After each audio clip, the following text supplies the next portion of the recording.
Alors pour commencer, joyeux Noël. Et pour bien finir l'année, je vous propose un podcast avec le CNDC. Alma, Ella et Andrea, 3 étudiants qui ont pris le temps de répondre à mes questions. Comment se passent les cours? Quels sont leurs projets? Quelles sont leurs réactions par rapport à la potentielle coupe budgétaire de la région? Toutes les réponses sont dans le podcast, alors je vous souhaite une agréable écoute.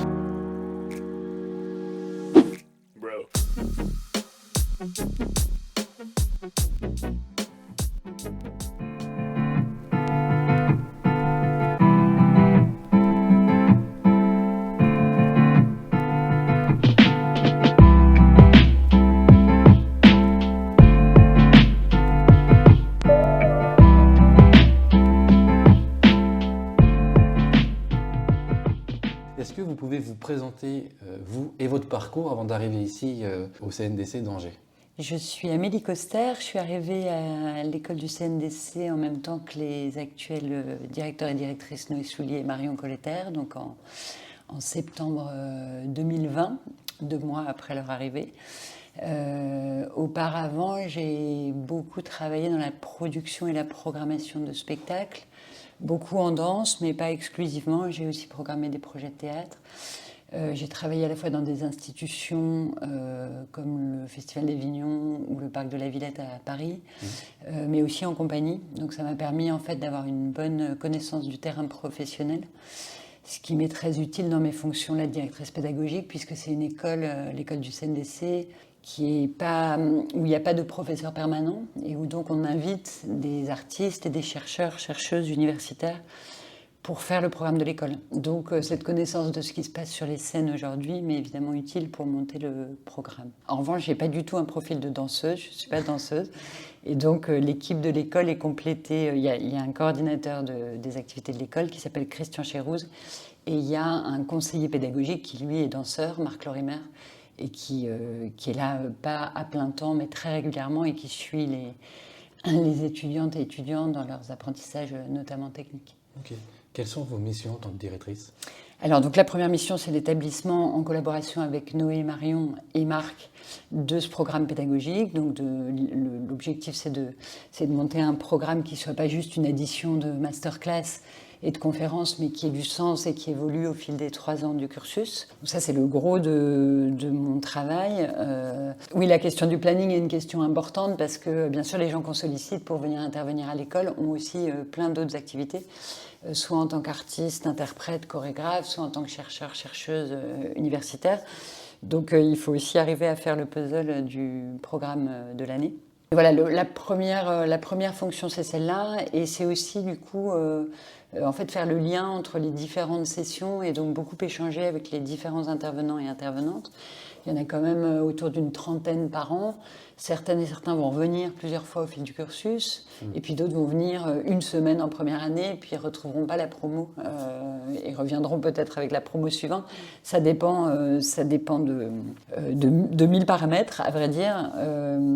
Mais donc il y a aussi, et là on voit au bout de 4 ans qu'il y a quand même une communauté intervenants de l'école qui s'est formée. On fait des réunions semestrielles avec les intervenants et intervenantes du semestre passé et du semestre à venir pour qu'on puisse échanger collectivement et travailler au maximum ce lien d'un apprentissage à un autre et d'une session à une autre pour que ça fasse sens et que ça produise des effets pour les étudiantes et étudiants. Donc une promo, ça reste 3 ans, c'est ça, si je me trompe Voilà, pas? c'est un cursus de 3 ans avec une promotion de 20 étudiantes et étudiants, très internationale. Cette année, on a donc il y a une promo qui est arrivée en septembre.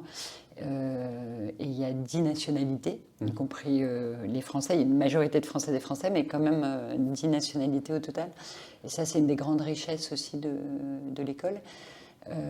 Parce qu'il y a beaucoup de parcours très différents dans les étudiantes et étudiants. Et puis, c'est pareil du côté des intervenantes et intervenants. C'est aussi assez international. Et donc, ça permet que se croisent ici plein de pratiques qui sont à l'image aussi de la danse contemporaine, qui est très multiple. En fait, il y a autant de danse contemporaine que de chorégraphes contemporains, d'une certaine manière. Donc c'est évidemment impossible d'être exhaustif, important d'être représentatif d'un certain nombre de courants. d'essayer aussi d'ouvrir et d'aller au-delà du champ purement occidental qui reste évidemment notre base et ce qu'on connaît le mieux, mais néanmoins on fait attention aussi à se nourrir de ce qui peut se passer ailleurs. Donc en fait, le gros du travail, quand je parle du programme, c'est aussi de faire des choix, parce qu'on ne peut pas tout faire, même en 3 ans. Mais voilà, c'est une des choses importantes. On a aussi dans le programme, et ça fait partie de mon travail, des projets évidemment de création et du coup de présentation de ces projets au public. On a la grande chance d'être ici dans un centre chorégraphique avec des lieux de représentation, donc bien sûr les étudiants peuvent se produire dans le programme de la saison. Et ça se fait de plus en plus au fil du cursus, mais il y a aussi des dates ailleurs, parce que c'est important qu'ils aillent aussi danser ailleurs. Ils feront là par exemple en avril une présentation de projet de cette première année à la scène nationale d'Orléans en collaboration avec le centre chorégraphique d'Orléans.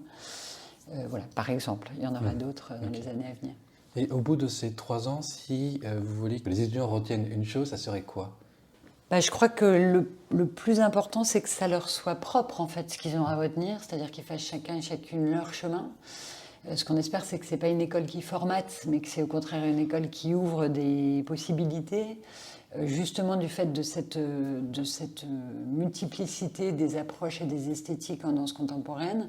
Et puis pour nous, c'est vraiment important que ce soit un cursus qui forme des artistes chorégraphiques, c'est-à-dire autant des gens qui ont envie de devenir danseurs et danseuses, interprètes, que des gens qui veulent être chorégraphes. Bien souvent, ils feront les deux. Et par rapport aux 6 écoles supérieures de danse qui existent en France aujourd'hui, donc il y a le Conservatoire national de Lyon, le Conservatoire national de Paris, l'école de l'Opéra de Paris pour le classique, l'école de Cannes qui a un cursus classique et un cursus contemporain, l'école de Boulogne en jazz, et puis le CNDC d'Angers. Chaque école, étant mieux, a ses particularités. Et une des particularités un peu historiques du CNDC, c'est l'approche de l'expérimentation et de la création, à la fois dans une pratique d'interprète et dans une pratique de chorégraphe. C'est partagé par toutes les écoles, mais c'est peut-être une des caractéristiques du CNDC, avec cette particularité de ne pas avoir de professeur permanent et d'être au sein d'un centre chorégraphique. Ouais. Quelle est votre définition de la culture ?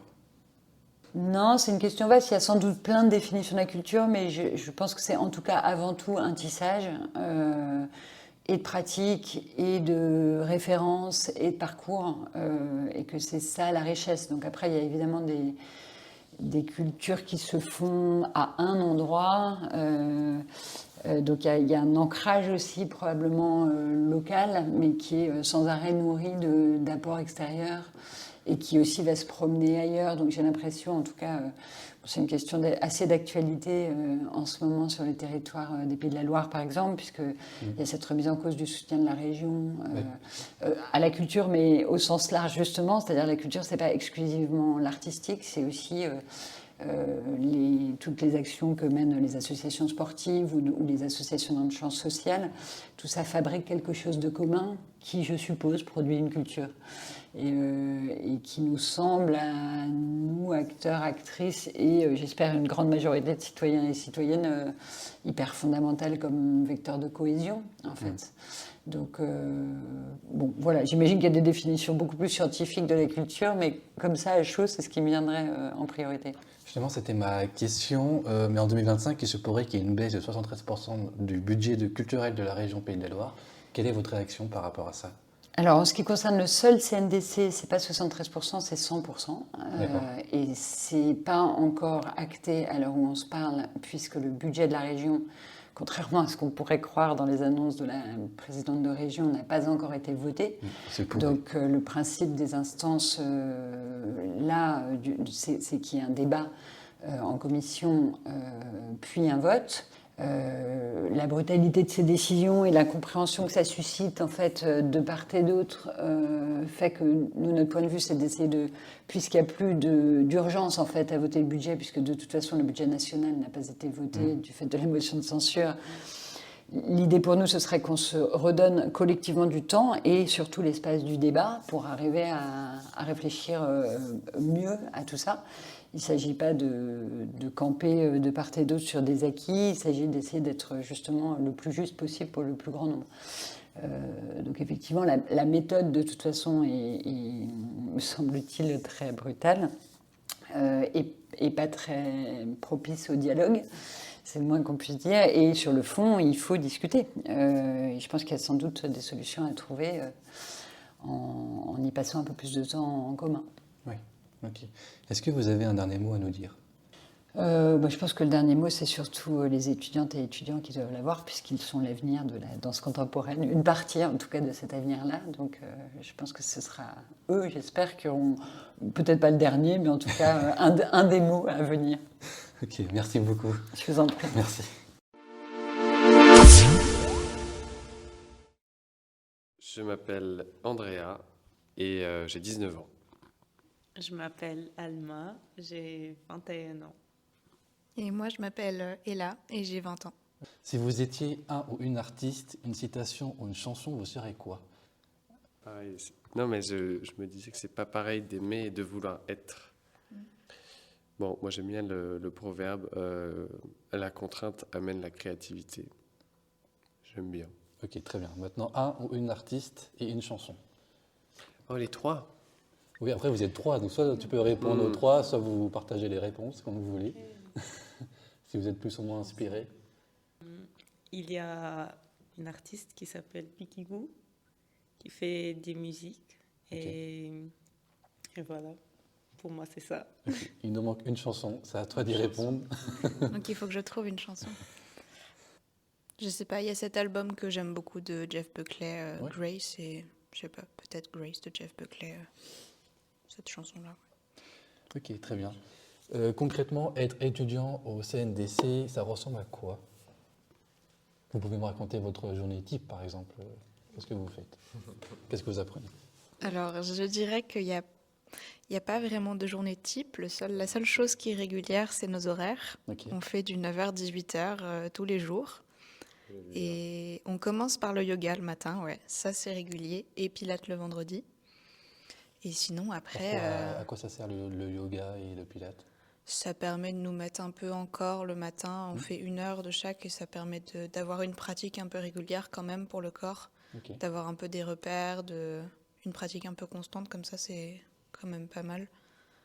Et après, en fait, on change tout le temps d'intervenants. Donc à chaque fois, c'est des sessions.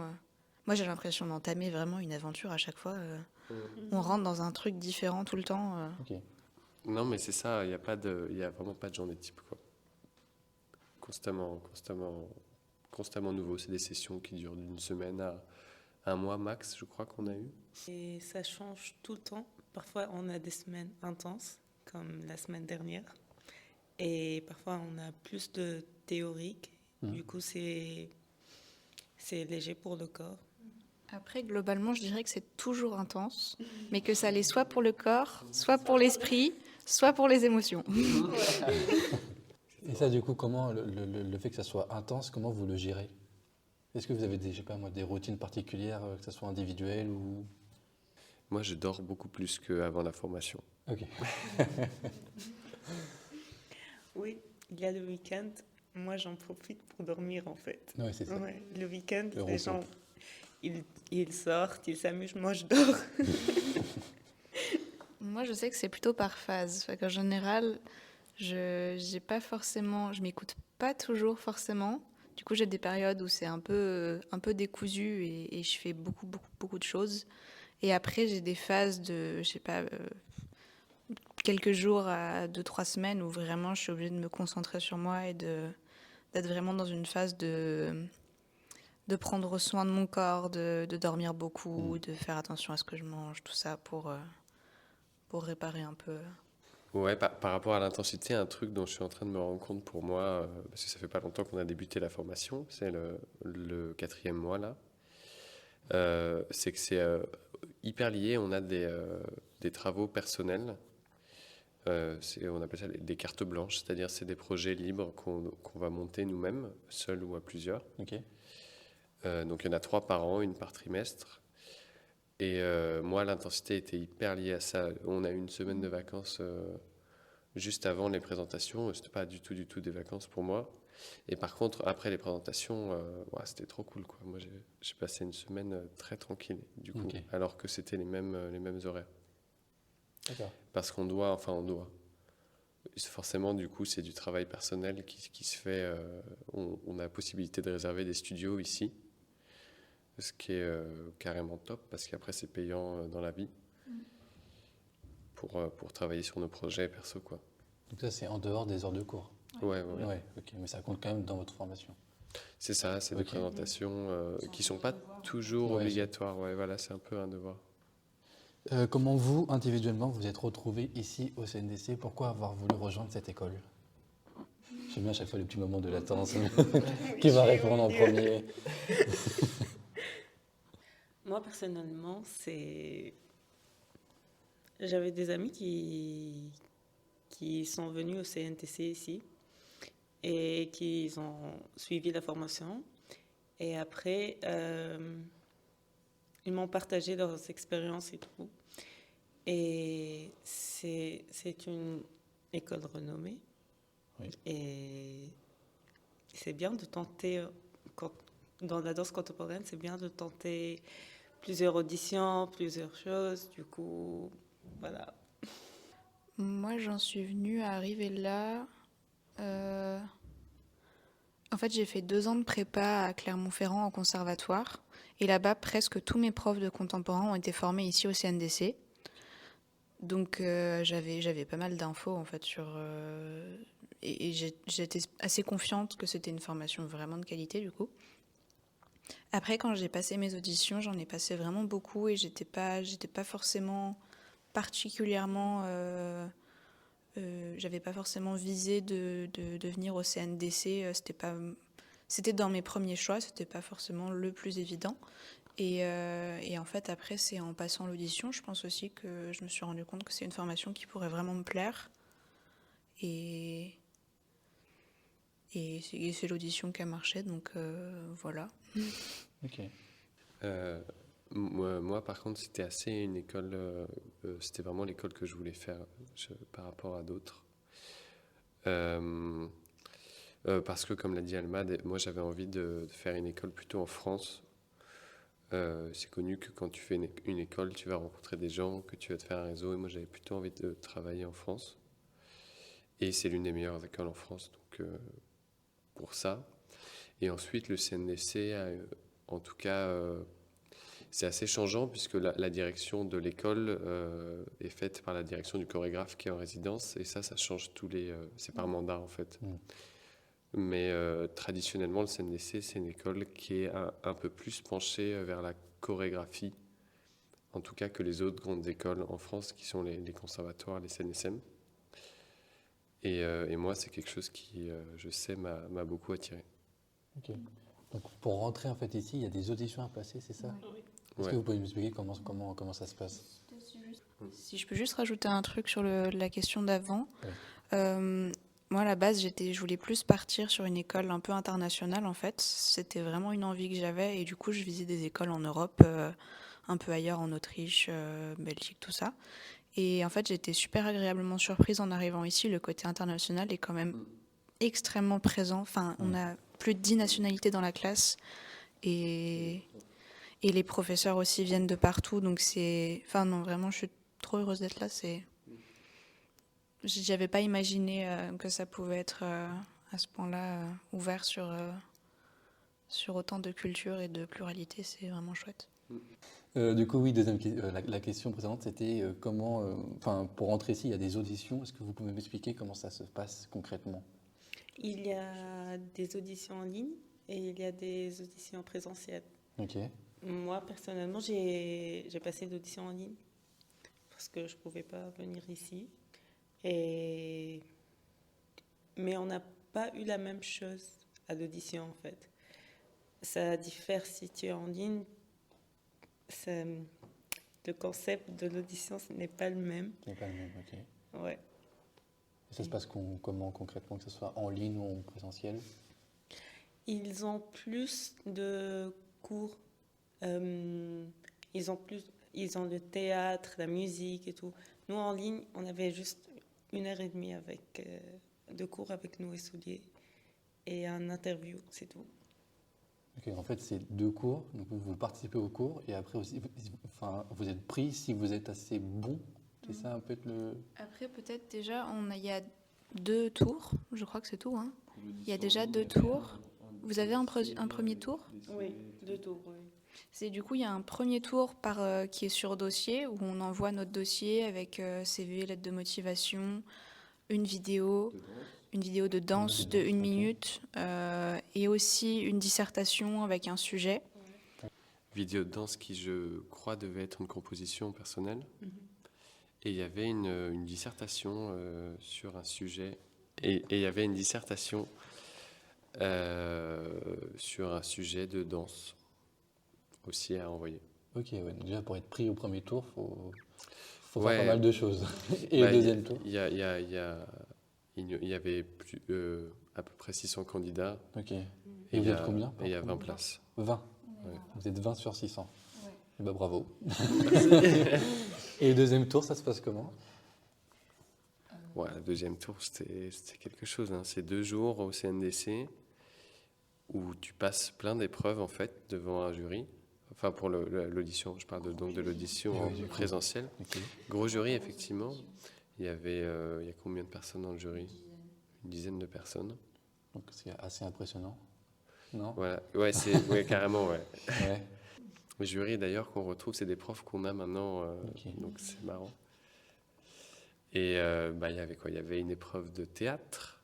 Il y avait un cours de danse contemporaine, un cours de danse classique, un temps de répertoire, donc de transmission de morceaux de pièces de Noé Soulier, en l'occurrence, là.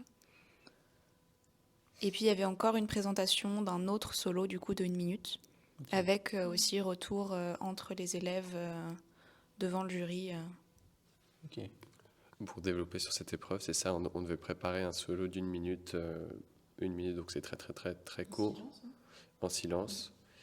Et on devait commenter le solo de quelqu'un. On était attribué, il y avait une liste. Ok. On devait commenter pendant 1 minute le solo de quelqu'un. Et il y avait aussi une épreuve de musique, de musique. Il ne fallait pas faire de la musique, mais c'était du commentaire musical, en gros, une discussion ouverte. Une question assez, peut-être un peu trop générale, mais finalement, pourquoi la danse? Qu'est-ce que vous aimez dans cette activité? Moi, j'ai commencé la danse très petite, vers 4 ans.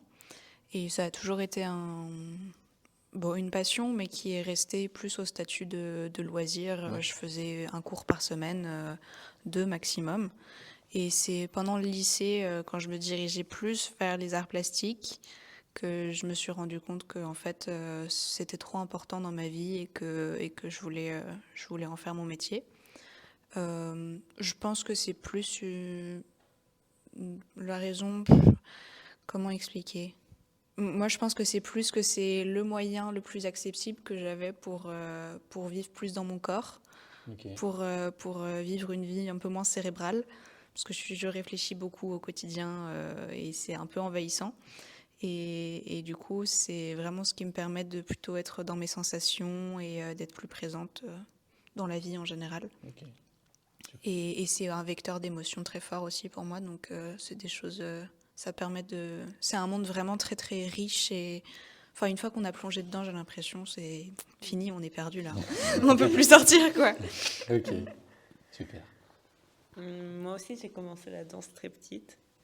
J'ai commencé à l'âge de 3 ans. J'ai fait de la danse classique. Et après, vu les études et tout, j'ai dû couper la danse. Mais je savais que je pouvais pas, en fait, arrêter. Du coup, j'ai fait 2 ans sans la danse, j'ai coupé. Après, je suis revenue. Mais j'ai pas fait de la danse classique. Je suis revenue dans la danse contemporaine. Je trouvais que la danse contemporaine était plus libre que la danse classique, en fait. Ok. Il n'y avait pas vraiment des choses strictes, des choses vraiment cadrées. Tu peux être toi, en fait. Ok. Ouais. Et c'est ça que j'ai aimé dans la danse. Et j'ai su que je pouvais pas, en fait, quitter la danse. J'ai su ça. quand j'ai quitté les 2 ans que je fais sans la danse, j'ai su que je ne pouvais pas, en fait. Non, c'est pas possible pour moi. Pourquoi la danse? Ouais, c'est une question qui est bien, bien large. Pour la danse en général, moi j'adore danser. C'est ouais, bon, hyper constructif. Non, mais d'un point de vue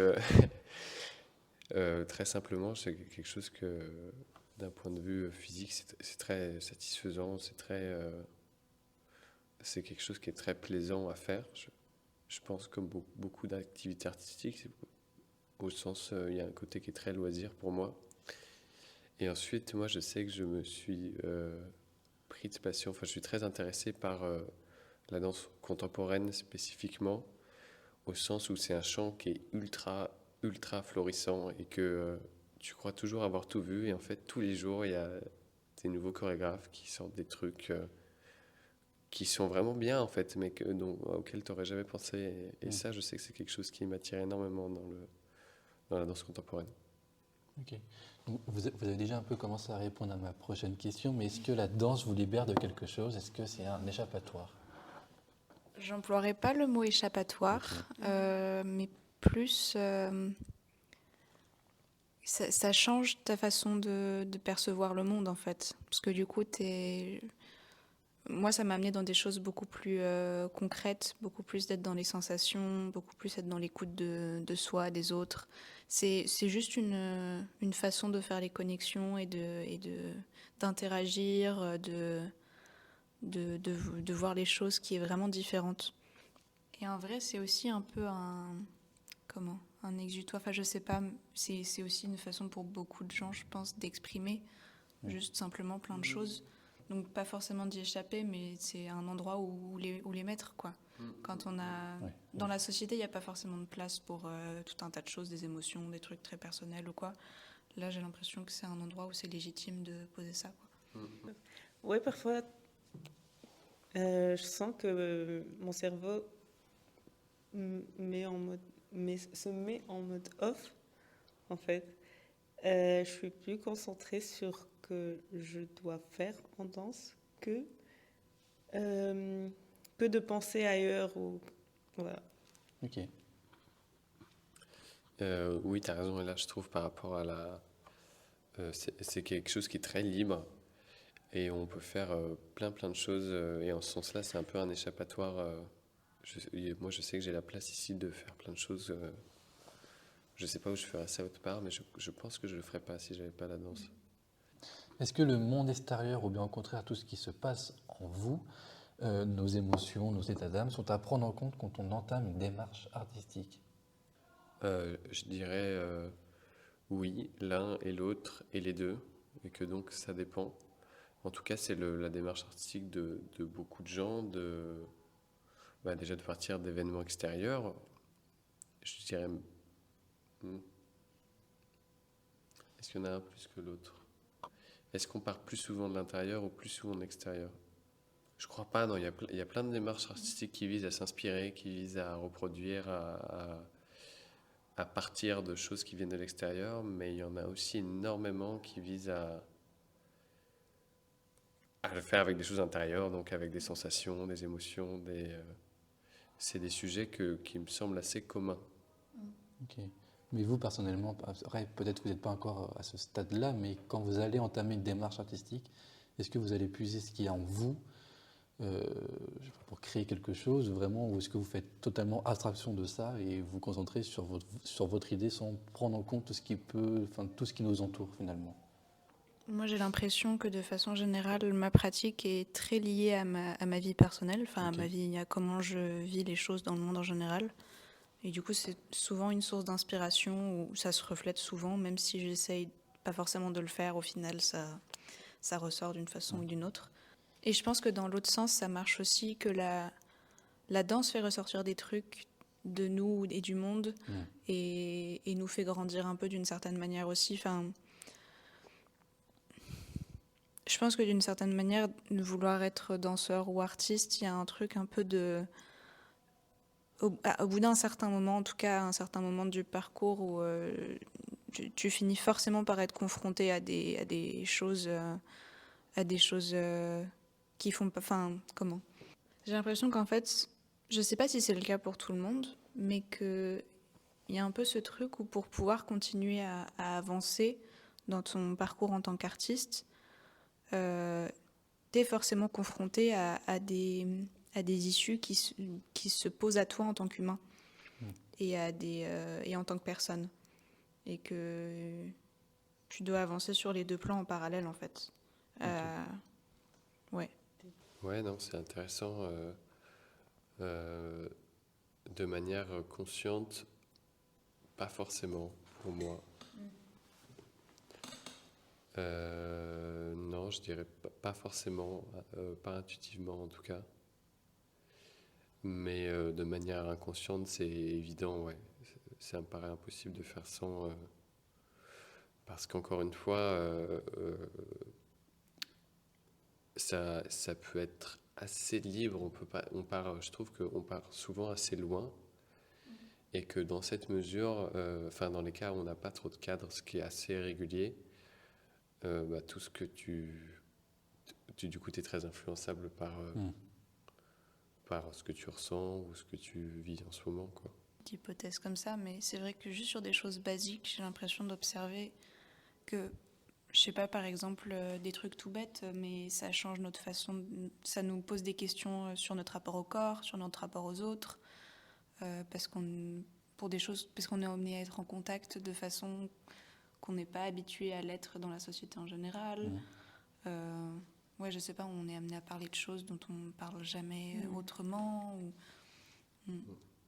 Ou c'est aussi qu'est-ce que c'est d'être vu, de se mettre devant des gens, d'être regardé ou de porter un regard sur des choses que d'autres peuvent faire. Ouais. Donc j'imagine qu'il n'y a pas que la danse qui est étudiée ici.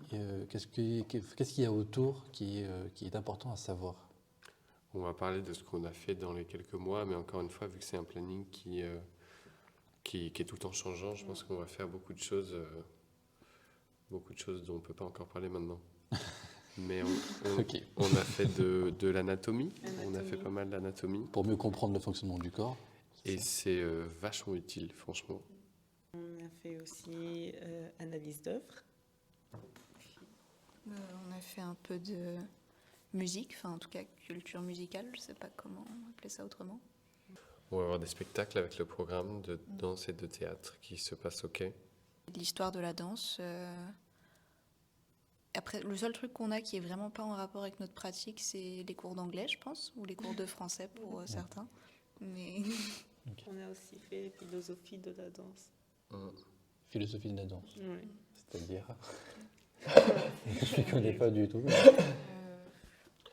C'était moins saugrenu que le titre le fait paraître, mais c'était manier des concepts de danse. C'était de la danse théorique en fait. Ok.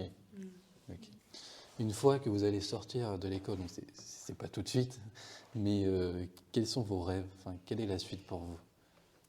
Qu'est-ce que vous aimeriez faire? C'est une question que j'aime pas répondre, mais j'adore la poser. Oui, je crois que c'est un peu flou pour les danseurs parce que c'est pas comme des métiers où après ou après que tu finis tes études, tu pars chercher un boulot. C'est pas comme ça. C'est vraiment flou. Tu sais pas si tu entres dans une compagnie ou si toi, tu crées ta propre compagnie ou si tu fais des projets en freelance. Tu sais pas, en fait. moi, je pense, j'ai un peu plein d'envies en même temps. J'ai un peu envie d'être dans des projets d'autres personnes, d'être en compagnie, de peut-être créer des projets. Mais pour l'instant, je sais pas encore exactement. Et ça fait un peu 3 ans que je passe des auditions. Donc j'avoue que là, avoir 3 ans où je sais où je suis et où je peux juste me projeter sur les études, ça me fait du bien et j'essaye de profiter un peu de ça aussi. Il y a des poursuites d'études possibles aussi. Il y a 2 masters, en tout cas reconnus par l'État en France, qui sont celui du CNSM et celui qui est à Montpellier. C'est à Montpellier Exerce, c'est ça? Oui, Ouais. ça, oui. Et sinon, voilà, en termes de possibilités, c'est tout ce qui va du spectre de l'interprète total et fidèle dans une compagnie à un chorégraphe, ou de se lancer complètement dans un projet. Mais après, en fait, il y a plein de degrés qui sont un peu entre ça, parce que la limite, aujourd'hui, il y a beaucoup de danseurs qui chorégraphient. Et pour être chorégraphe, il faut danser. Enfin, c'est mieux, en tout cas, c'est mieux. Non. Et pour répondre personnellement, c'est une très bonne question. C'est une très très bonne question. Moi aussi, j'ai envie d'expérimenter plusieurs choses, je pense. Et à voir aussi après ce qu'on aura expérimenté dans l'école, qui va peut-être changer nos envies ou en remplir certaines. Oui, c'est sûr. Personnellement, je crois qu'après de CNDC, soit je fais un master en danse, et soit j'intègre une compagnie pour... En fait, c'est pas pareil quand tu étudies de la danse et quand tu es dans une compagnie et que tu pratiques ça et de temps de la création et tout ça. C'est pas pareil en fait. Ouais, voilà. La question que je pose à tous mes invités, d'une manière individuelle, que vous apporte la culture, l'art? C'est pas une réponse d'une profondeur sans fond, mais ça me divertit grandement. Mais pas que. C'est-à-dire? Je vais répondre. Je reprends, je ne sais pas si vous avez vu, mais la ministre de la Culture va supprimer 70% d'aide à la culture. Qu'est-ce que ça vous évoque, vous? Parce que vous êtes indirectement, même pas directement impacté, en fait. Alors, je vais être très négatif là aussi, mais c'est une question que je me pose souvent, qui est pas si évidente, qui est pas évidente pour cette ministre d'ailleurs. Mais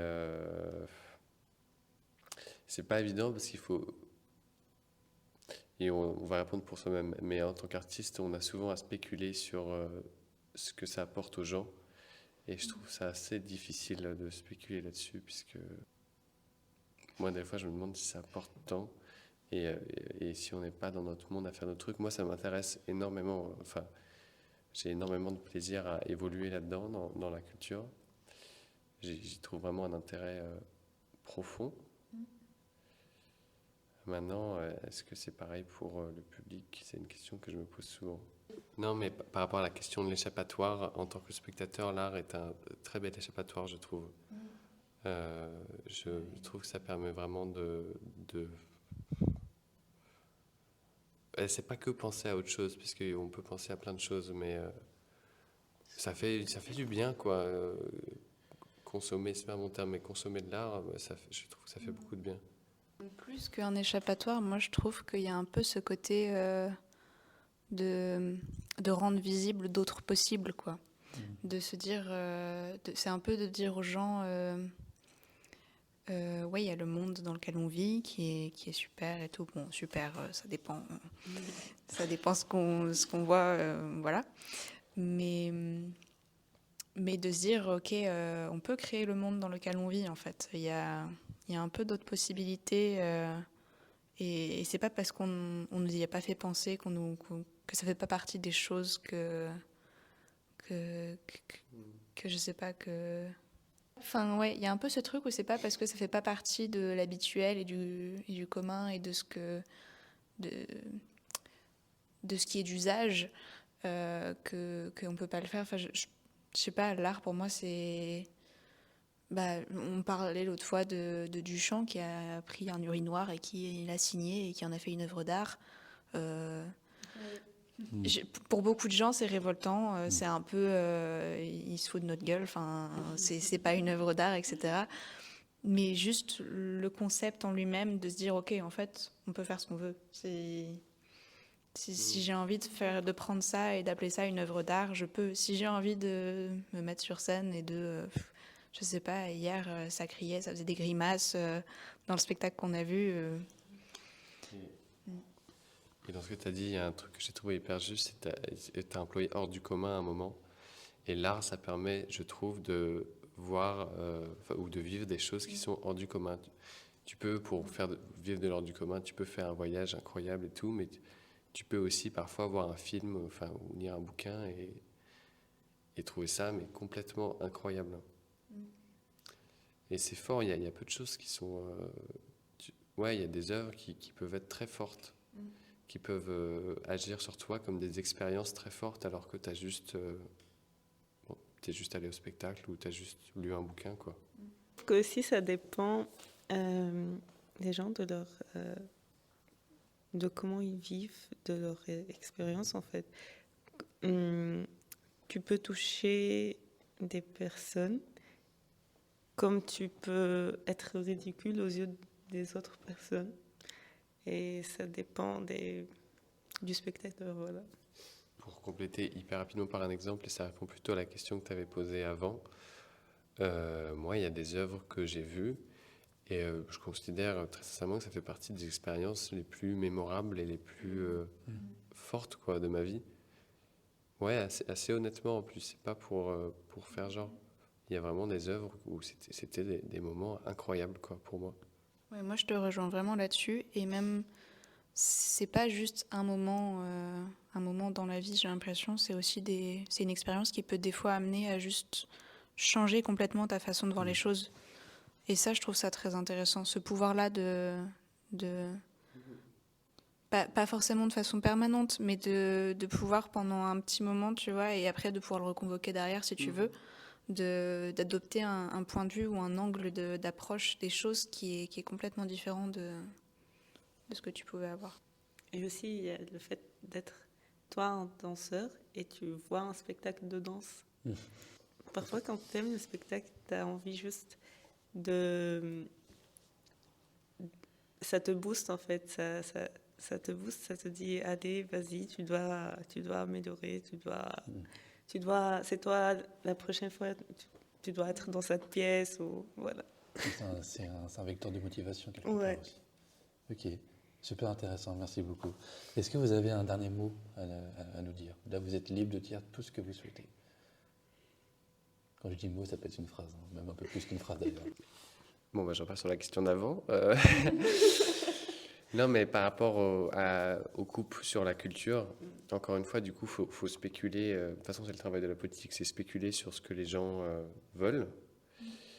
Et comme je disais, à titre personnel, je pense que moi, en tout cas, l'art me fait beaucoup de bien. Et donc, je suppose donc que l'art a ce pouvoir de faire vivre des moments chouettes aux gens. Et... Ouais, non, mais que du coup, c'est bête, quoi, de retirer ça. Je trouve ça bête. Déjà, si vous voulez signer les tribunes et les pétitions que partage le CNDC. Oui, le CNDC et plein d'autres, ces coupes dont on parlait, elles ne sont pas encore faites et il est tout à fait encore temps de se mobiliser de toutes les façons dont il est possible de se mobiliser pour faire arrêter ça. Parce que ça permet qu'il y ait du budget, qu'il y ait de l'argent pour financer tout ça, ça permet aussi de rendre plus accessible la culture et que tout le monde puisse se l'approprier parce que c'est pas quelque chose qui devrait être élitiste et... Enfin, moi, c'est une valeur qui est très importante pour moi, le fait que ça doit vraiment être accessible. Et ça l'est, quand je vois tous les dispositifs, moi je trouve qu'on a un chouette... là, on est sur Angers, il y a des opportunités de voir des belles choses au cinéma, c'est pas très cher, le théâtre non plus, ok, il y a une belle programmation, et c'est super, ça, c'est dommage que ça soit en danger, puisque c'est vraiment super. Et même juste notre formation, tout ce qui est mis en œuvre juste pour 20 personnes, c'est vraiment assez incroyable. Eh bien, écoutez, merci beaucoup. Merci à vous vous d'avoir accepté mon invitation. Merci.